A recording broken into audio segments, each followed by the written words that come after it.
박사님 요즘 가족들이 저보고 기억력이 좋아졌다고 그러더라고요. 이 나이에 이런 칭찬을 들으며 행복하게 살 수 있다는 게 감사하다는 76세 윤 여사님은 제 환자분이세요. 건망증 때문에 스트레스를 많이 받으셨던 분인데요. 매일 먹는 비타민으로도 방법이 있다고 말씀드렸더니 처음엔 안 믿으셨어요. 하지만 자꾸 깜빡깜빡하는 자신이 싫었던 윤 여사님은 속는 셈 치고 한번 해보겠다고 하셨어요. 몇 년 동안 해결이 안 되던 건망증을 비타민으로 치료하는 방법. 지금부터 여러분께 알려드리겠습니다. 안녕하세요, 여러분. 저는 83세 현역 의사이자 건강 유튜브 채널을 운영 중인 허준입니다. 지난 50년 넘게 병원에서 환자들을 만나며 깨달은 건강의 가장 큰 비밀은 바로 작은 습관의 힘입니다. 오늘은 그 중에서도 가장 간단하면서도 강력한 습관, 비타민의 올바른 섭취법에 대해 이야기하려 합니다. 특히 비타민 C는 단순한 영양제가 아니라 암과 치매 예방, 당뇨와 고혈압 치료, 그리고 노화 지연에 이르기까지 놀라운 효과를 가진 무기입니다. 하지만 잘못된 복용법 때문에 그 효과를 누리지 못하는 분들이 많습니다. 지금부터 하나씩 차근차근 알아가다 보면 여러분의 건강에 큰 변화를 가져올 수 있을 겁니다. 비타민 C는 우리 몸에서 여러 가지 중요한 역할을 합니다. 면역력 강화, 피부 건강 유지, 상처 치유 촉진 등은 이미 많은 분들이 알고 계신 효과입니다. 하지만 제가 특히 강조하고 싶은 것은 비타민 C의 항산화 효과입니다. 현대인은 50년 전과는 완전히 다른 환경에서 살아갑니다.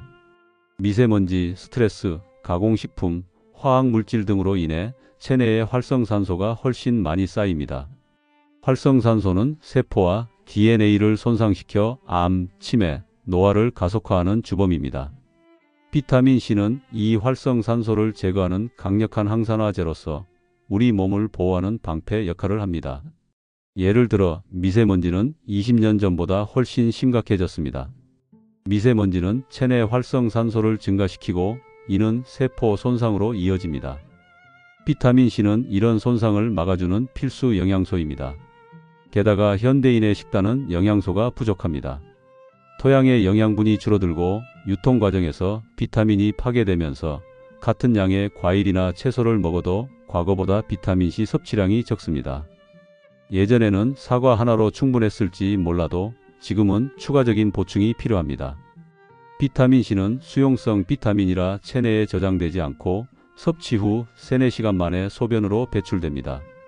그래서 하루 한 번만 먹는다면 마치 아침에 물 한 잔 마시고 하루 종일 목마름을 참는 것과 같습니다. 효과를 제대로 보려면 올바른 복용법이 필수입니다. 저를 찾으셨던 최순옥님은 매일 아침 공복에 비타민 C 1000mg을 드셨습니다. 하지만 몇 주 만에 속쓰림 때문에 복용을 포기하셨죠. 선생님, 비타민 C를 먹으면 위가 아파 견딜 수가 없어요. 비타민 C는 아스코르브산이라는 산성 물질로 공복에 먹으면 위 점막을 자극해 속쓰림이나 위통을 유발할 수 있습니다. 최순옥님께 식사 중간에 나눠 먹는 방법을 알려드렸더니 한 달 뒤 속쓰림이 사라지고 몸이 가벼워졌어요 라고 말씀하셨습니다. 50년간 진료하며 수많은 환자들을 만나보니 비타민 C를 잘못된 방식으로 섭취하는 분들이 정말 많았습니다. 잘못된 복용법은 효과가 없을 뿐 아니라 속쓰림, 설사 같은 부작용을 일으킵니다. 대표적인 사례를 통해 어떤 실수를 피해야 하는지 알아봅시다. 65세 박상철님은 아침에 비타민 C 1000mg을 먹었지만 효과를 전혀 못 느꼈어요 라고 하셨습니다. 이유는 간단합니다. 비타민 C는 체내에 3-4시간만 머무르기 때문에 하루 한 번 섭취로는 혈중 농도를 꾸준히 유지할 수 없습니다. 박상철님께 하루 3번 식사 중간에 2000mg씩 나눠 먹는 방법을 권해드렸습니다. 3개월 뒤 기억력이 좋아지고 피로가 덜해졌어요 라며 웃으시더군요. 또 82세 이옥자님은 10년 넘게 비타민 C를 먹었지만 지난 겨울 감기에 3번이나 걸렸습니다. 복용법을 물어보니 아침 공복에 하루 한 번만 드셨더군요. 비타민 C가 제대로 효과를 발휘하려면 하루 여러 번 식사와 함께 섭취해야 합니다. 이옥자님께 새로운 복용법을 알려드렸더니 6개월 후 감기에 한 번도 안 걸리고 몸이 훨씬 가벼워졌어요 라고 하셨습니다. 이런 사례들은 비타민 C 자체의 문제라기보다는 복용법의 문제입니다. 공복에 먹거나 하루 한 번 고용량을 먹는 방식은 효과를 반감시키고 부작용만 키웁니다. 비타민 C를 올바르게 섭취하면 어떤 변화가 있을까요? 제가 지금까지 만난 환자들의 사례와 최신 연구를 바탕으로 비타민 C의 주요 효과를 자세히 설명드리겠습니다. 활성산소는 암의 주요 원인 중 하나입니다. 국제암연구소에 따르면 활성산소는 위암, 대장암, 폐암, 간암, 유방암 등 15개 이상의 암과 연관이 있습니다. 비타민 C는 활성산소를 제거해 세포 손상을 막고 암 발생 위험을 낮춥니다. 1. 위암 예방. 비타민 C는 위암을 유발하는 나이트로사민 생성을 억제합니다.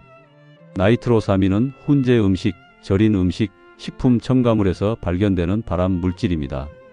일본 국립암센터 연구에 따르면 비타민 C 섭취량이 많은 그룹은 적은 그룹보다 위암 발생률이 25% 낮았습니다. 특히 훈제 고기나 절인 채소를 자주 먹는 분들에게 이 효과가 더 컸습니다. 2. 대장암 예방. 비타민 C는 장내 유익균 환경을 개선하고 만성염증을 줄여 대장암 위험을 낮춥니다. 미국 국립암연구소 연구에 따르면 비타민 C를 꾸준히 섭취한 그룹은 대장암 발생률이 20% 감소했습니다. 3. 면역력 강화. 비타민 C는 자연살해 세포의 기능을 강화해 암세포를 제거하는 데 도움을 줍니다. 이는 암세포가 면역체계의 공격을 피하는 것을 막아줍니다. 75세 김창준님은 위내시경 검사에서 위점막 이상이 발견되었습니다. 약물 치료와 함께 비타민 C를 하루 3번, 각 2000mg씩 6개월간 섭취하셨습니다. 다음 검사에서 점막 상태가 크게 개선되었고, 김창준님은 비타민 C가 이렇게 효과 있을 줄 몰랐어요. 속도 편해지고 소화도 잘 돼요. 라고 말씀하셨습니다. 여기서 팁입니다. 육류나 가공식품을 먹을 때는 비타민 C를 꼭 함께 섭취하세요. 특히 가족력이 있거나 검진에서 이상 소견이 있다면 더욱 철저히 복용하세요. 단, 암치료 중이라면 반드시 의사와 상담하세요. 일부 항암제는 비타민 C와 상호작용할 수 있습니다. 치매는 뇌세포가 산화적 손상으로 망가지는 질병입니다. 뇌는 체중의 2%에 불과하지만 산소의 20%를 사용하기 때문에 활성산소가 많이 발생합니다. 비타민 C는 뇌세포를 보호하는 데 중요한 역할을 합니다. 1. 뇌세포 보호. 옥스퍼드 연구에 따르면 뇌의 비타민 C 농도는 다른 장기보다 10배 높습니다. 특히 기억 형성에 중요한 해마에 비타민 C가 집중되어 있습니다. 이는 비타민 C가 뇌 건강, 특히 기억력에 필수적임을 보여줍니다. 2. 알츠하이머 예방. 존스 홉킨스 대학교의 16년 추적 연구에서 비타민 C 섭취가 많은 그룹은 알츠하이머 발병률이 30% 낮았습니다. 비타민 C는 베타 아밀로이드 축적을 억제해 치매 진행을 늦춥니다. 베타 아밀로이드는 알츠하이머 환자의 뇌에서 발견되는 독성 단백질로 신경세포 간 신호 전달을 방해합니다. 3. 뇌염증 감소. 비타민 C는 염증 유발 물질을 억제해 뇌염증을 줄입니다. 뇌염증은 치매의 주요 원인 중 하나입니다. 4. 신경전달물질 생성. 비타민 C는 도파민과 노르에피네프린 생성에 필수적이며 이는 기분, 인지 기능, 집중력에 중요합니다. 82세 윤금수님은 초기 인지장애 진단을 받으셨습니다. 약물 치료와 함께 비타민 C를 하루 3번, 각 2000mg씩 섭취하셨습니다. 1년 후 인지 기능 검사에서 점수가 유지되었는데 보통은 악화되는 경우가 많아 유지된 것만으로도 큰 성과였습니다. 윤금수님의 딸은 어머니가 예전처럼 물건을 자주 잊어버리지 않아요 라며 기뻐하셨습니다. 특히 비타민 C와 오메가3 지방산을 함께 섭취하면 치매 예방 효과가 더 큽니다. 또한 퍼즐, 독서, 새로운 학습 같은 인지활동을 병행하면 효과가 극대화됩니다. 일본 도쿄 대학교 연구에 따르면 인지활동과 항산화제 섭취를 함께한 그룹이 치매 발병률이 가장 낮았습니다. 비타민 C는 콜라겐 생성을 촉진해 피부 탄력을 유지하고 상처 치유를 돕습니다. 또한 면역세포의 기능을 강화해 감기와 같은 감염병을 예방합니다. 나이가 들수록 면역력이 떨어지기 때문에 비타민 C는 노년기에 특히 중요합니다. 77세 이명호님은 만성 피로로 고생하셨습니다. 비타민 C 복용법을 하루 3번 각 2000mg으로 바꾼 후 3개월 만에 오후에 꼭 낮잠을 자야 했는데 이제 저녁까지 힘이 나요? 라고 하셨습니다. 이명호님은 특히 감기에 잘 안 걸리게 됐다며 만족하셨습니다. 73세 송옥수님은 공복에 비타민 C를 먹다가 위통으로 중단하셨습니다. 식사 중간 섭취로 바꾼 후 6개월 만에 피부가 밝아지고 작은 상처도 빨리 나아요. 라고 하셨습니다. 송옥수님은 예전보다 피곤함이 덜하고 얼굴이 환해졌다는 소리를 자주 듣는다며 웃으셨습니다. 수십 년 전과 비교하면 현대인의 생활 환경은 활성산소가 훨씬 많이 발생하는 방향으로 바뀌었습니다. 대기오염, 스트레스, 가공식품, 화학물질, 흡연, 음주 등은 모두 활성산소를 증가시킵니다. 예를 들어 미세먼지는 폐를 통해 혈액으로 들어가 전신에 활성산소를 퍼뜨립니다. 스트레스는 코르티솔 호르몬을 분비해 산화 스트레스를 가중시킵니다. 또한 현대인의 식단은 영양소가 부족합니다. 과거에는 신선한 과일과 채소에서 비타민 C를 충분히 얻을 수 있었지만 지금은 토양의 영양분이 고갈되고 장거리 유통 과정에서 비타민이 파괴됩니다. 예를 들어 사과 하나에 들어있는 비타민 C는 50년 전보다 30% 이상 줄었다는 연구도 있습니다.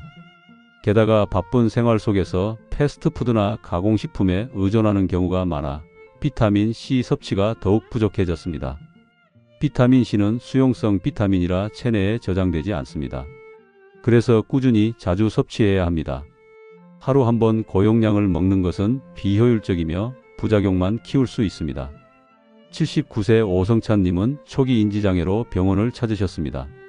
비타민 C를 하루 3번 각 2000mg씩 섭취한 후 8개월 만에 정신검사 점수가 3점 향상되었습니다. 이름이나 물건 위치를 자주 잊었는데 요즘은 훨씬 잘 기억나요 라며 기뻐하셨습니다.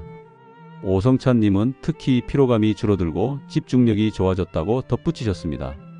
이제 비타민C의 효과를 극대화하는 복용법을 자세히 알려드리겠습니다. 핵심은 나눠 먹기, 식사 중간 섭취, 적정 용량입니다. 1. 하루 6000mg, 3번 나눠 섭취. 비타민C는 세네 시간 후 흡수율이 급격히 떨어집니다.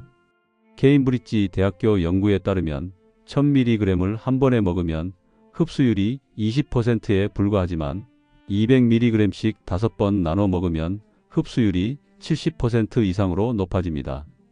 하루 3번 아침, 점심, 저녁 식사 중간에 각 2000mg씩 총 6000mg을 섭취하는 것이 이상적입니다. 과거에는 괴혈병 예방을 위해 60mg이면 충분했지만 이는 수십 년 전 기준입니다. 현대인은 환경오염, 스트레스, 식단 변화로 인해 훨씬 많은 비타민C가 필요합니다. 암과 치매 예방을 위해 하루 6000mg이 적절한 용량입니다. 식사 시작 5분 후 위에 음식이 있을 때 섭취하세요. 시드니 대학교 연구에 따르면 식사와 함께 먹으면 공복보다 흡수율이 15% 높고 위장장애는 68% 감소합니다. 2. 가루형 비타민C 추천. 가루형은 흡수가 빠르고 위 부담이 적습니다. 물에 타서 천천히 마시면 위 점막 자극이 최소화됩니다. 가루형은 정제보다 위에서 더 빨리 녹아 흡수가 잘 됩니다. 식탁에 가루형 비타민C를 두고 식사 중간에 바로 타서 마시면 잊지 않습니다. 외출 시에는 소분 포장된 제품을 가방에 넣어 다니세요. 3. 주의사항. 비타민C는 삼투성이 있어 고용량 섭취 시 장에서 물을 끌어당겨 설사를 유발할 수 있습니다. 처음엔 500mg부터 시작해 천천히 늘리세요. 설사가 생기면 용량을 줄이고 물을 충분히 마시세요. 또 하버드 의대 연구에 따르면 비타민C와 요로 결석의 직접적 연관성은 없지만 하루 2리터 이상 물을 마시면 위험이 줄어듭니다. 마그네슘 400~500mg을 함께 섭취하면 요로 결석 예방에 도움이 됩니다. 만약 고혈압약, 항응고제, 항암제를 복용 중이라면 의사와 상담하세요. 철분제와는 2시간 간격을 두세요. 비타민C는 철분 흡수를 증가시킬 수 있어 혈색소 침착증 환자는 주의해야 합니다. 그리고 고용량 비타민C는 혈당 검사나 소변 검사 결과에 영향을 줄 수 있으니 검사 전 의료진에게 복용 사실을 알리세요. 78세 강병철님은 처음 비타민 C 2000mg을 먹자마자 설사가 났습니다. 500mg부터 시작해 2주마다 500mg씩 늘린 결과 지금은 하루 6000mg을 문제없이 섭취합니다. 설사 때문에 포기할 뻔했는데 천천히 늘리니 몸이 적응하더라고요. 요즘은 아침에 일어나는 게 훨씬 수월해요 라고 하셨습니다.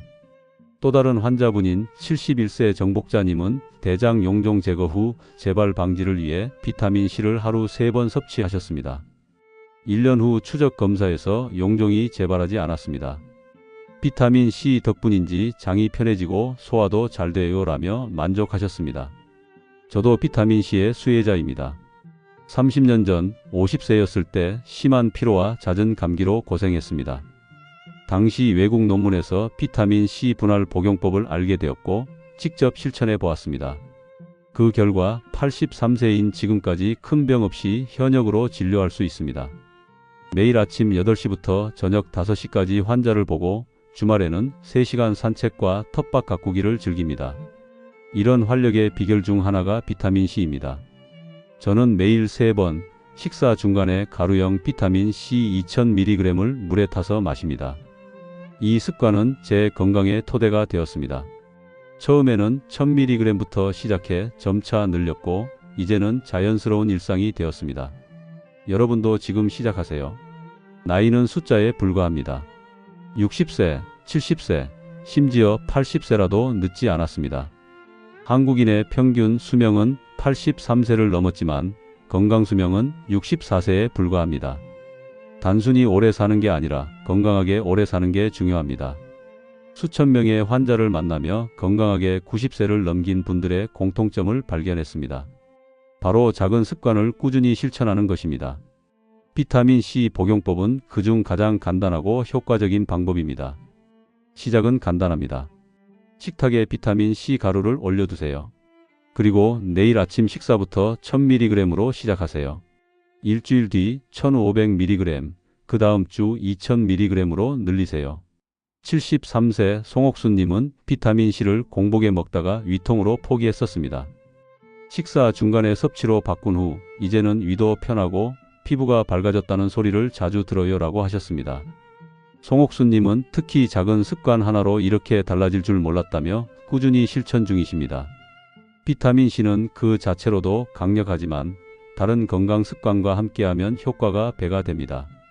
예를 들어 규칙적인 운동은 활성산소를 줄이고 비타민C의 흡수를 돕습니다.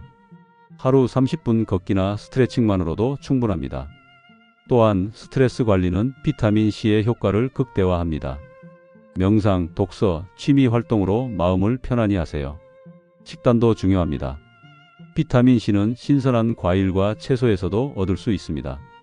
하지만 앞서 말씀드렸듯 현대 식품의 영양소 함량이 낮아 보충제가 필요합니다. 비타민C와 함께 아연이나 마그네슘을 섭취하면 면역력과 뼈 건강에 더 좋습니다.